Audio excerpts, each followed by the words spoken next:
Yes, good morning. Wherever you're watching us from, this is Talk TV Africa. Like we promised you, we'll keep on giving you updates on developments around the world, especially Africa and of course Nigeria.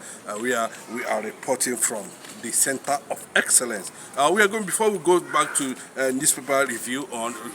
If you have subscribed on this channel, please watch and also make sure you share. Continue to keep a date with Talk TV Africa as we give you political development and other news, around the world. What we're having here today, this beautiful morning, Monday morning, is Vanguard newspaper. This is Vanguard newspaper, as you can see, and that's going to form the panel of our review. Let me just put it that way. We're going to look at it very well. What we have here, consumer spending down as Nigerians remain gloomy on economy. Oh boy, nothing they move. That's what they talk here. The economy is gloomy. You know what it means to have a gloomy economy. There is uncertainty, the weakness of the collapse of the naira. And of course, that's what they are trying to talk about today. Trump assassination. That's on Vanguard this morning. Tinubu, world leaders call shooting distasteful. That's what they are talking about. Of course, in football, there was also part of the headline here in Vanguard. Spain hip 2-1 pain on England.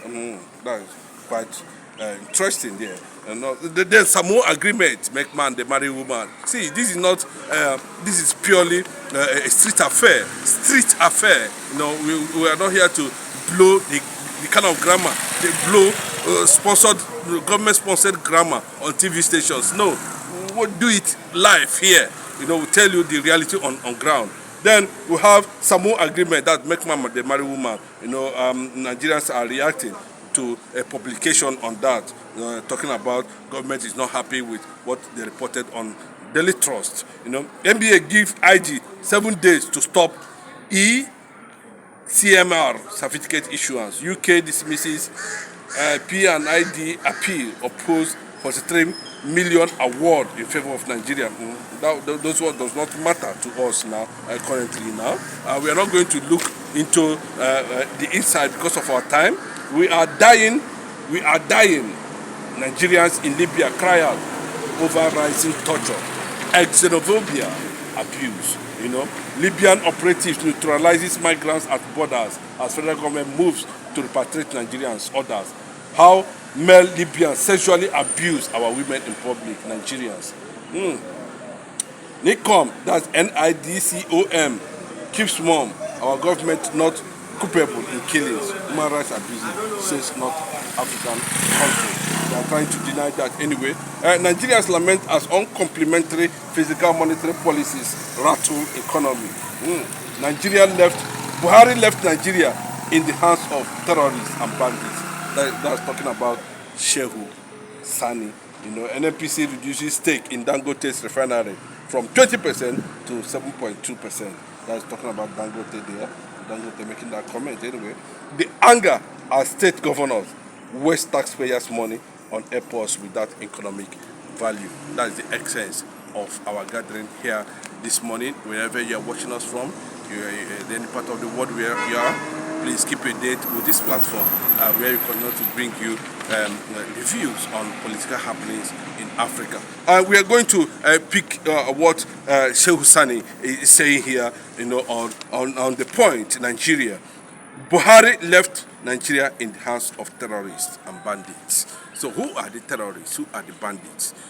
Can you be talking about the president, Bola Ahmed Tinubu, as a bandit? Can you be talking about the vice president as a terrorist? That is the question we need to find out from how Muhammad Buhari, who is being seen as the worst headless president. You know what I mean by headless? President in the world, in Africa. The worst so far. But the worst now has been transformed. And you can say I don't know how to describe Tinubu's government anyway, but that is the way it is presently this morning. Nigerians are no longer comfortable, and you can see it live on Vanguard this morning, where they publicly made it very clear that the Nigerian economy is gloomy. What it means is gloomy. The Nigerian economy is blind. As simple as that. And who has led Nigerian economy to be blind? It is Bola Ahmed Tinubu, the only president in the history of Africa that was not elected and he became president. And that is why we are seeing this kind of issues, on daily basis, to the extent that the Kenyans are also saying, Nigerians, wake up. Nigerian youth, wake up. It's not a matter of, how far we're able to get here. No, the problem is that, the Nigerians themselves, has disconnected. That's what they call apathy. Apathy is a state of dislike. Nigerian citizens has disliked the entity called Nigeria. Nigerian citizens has disliked leadership in Nigeria. Nigerian citizens has disconnected themselves from anything that has to do with bad government, and that is why you are going to see any moment from now a kind of they say it's a revelation or revolution, or whatever the way they see it, it is coming, and that's the essence that by the time we continue to be part of this thing over and over and over again, it generates uncertainty, it generates anger, it generates questions, it generates identity. Can Nigerian youth be able to actually define themselves? Where are they going? Where are they coming from? Do they actually have a future in Nigeria? Do Nigerian youth actually have a future in Nigeria? That is what we are talking about today. How Nigerian youth are going to go about it. This is not a matter of election. We are going to wait for another 4 years again to after Buhari was a mystery. Buhari a mystery for 8 years. Coming out again from a southern president, another mystery is happening. Uncertainty is happening. We don't even know, to the extent that they're even telling us that the president himself is trapped. Who trapped him? Oh, because they said that Buhari handed over power to a terrorist. I don't understand why we should be having this kind of description about the most populous black nation in the world. And the more reason why everything is being financially pacified. Yes, let me use that word. Those who are supposed to rise up to defend the entity called Nigeria are financially pacified, and that is why you see a degradation, economic degradation everywhere, economic woes. Nothing is virtually working in Nigeria. Tell me one sector of Nigeria you can boast of. As I'm talking to you today, in the last 1 year of Tinubu's administration, we have lost over 800 multinational companies has closed business in Nigeria. What is actually happening? And you are telling us that some people you just sit down. Even in the Bible, where it was being recorded that at a particular time, a certain group of people decided to move from where they are because they knew that if they stay where they are, they would die of hunger. They started moving. When would Nigerians move? And that is the reason why we need to break the jinx. We need to continue to talk to our youth. We need to continue to plead on our youth to see the reasons why we need to have a definite identity that's associated with a nation that we call our own. If it means, see, we have to be critical at this point in time to be able to sit down and say, we can always take it from these old, ungrateful, unpatriotic citizens that call themselves leaders. We can take that leadership role from them and transform our nation. Look at what is happening in Kenya. It's a pointer that youths can do it. They did it when the youths the streets were challenged, knowing fully well that most of the people we are celebrating today, talking about Whiskey, talking about Osime, Manana Munike, them, all those people, went to the height of their career without government input. Then why will you continue to tell?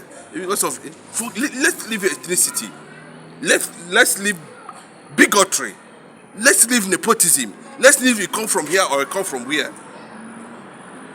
They can remove anybody from Abuja and sit down and say, this is the rules and regulation we want to be governed. That's the essence of having the kind of Gen Z generation.